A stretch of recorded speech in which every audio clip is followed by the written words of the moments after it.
Well, the good news is you don't have to make that decision right away. You have a little more time before you need to know what you need to do with Alex DeBrincat. But I will say this about the Ottawa Senators. They're in the mode now where they need to start adding pieces and stop subtracting pieces. They've done that long enough. Now they're in a position where they need to start knocking on the door, and they have a core group of players that are good enough. So if Alex DeBrincat is going to be part of that, that's great. If he's not, then it's pretty obvious what the Ottawa Senators need.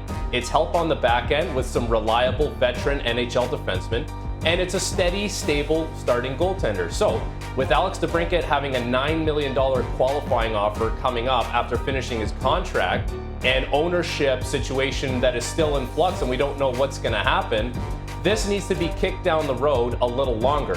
But the fact that they do have time on their hands makes it an advantageous position for them. He's coming off a season where he had 27 goals last year. 2 times in his career, he scored 41 goals. So if he gets off to a great start and you think you can make a move that gets you a defenseman, that's great. That helps your team in the long run.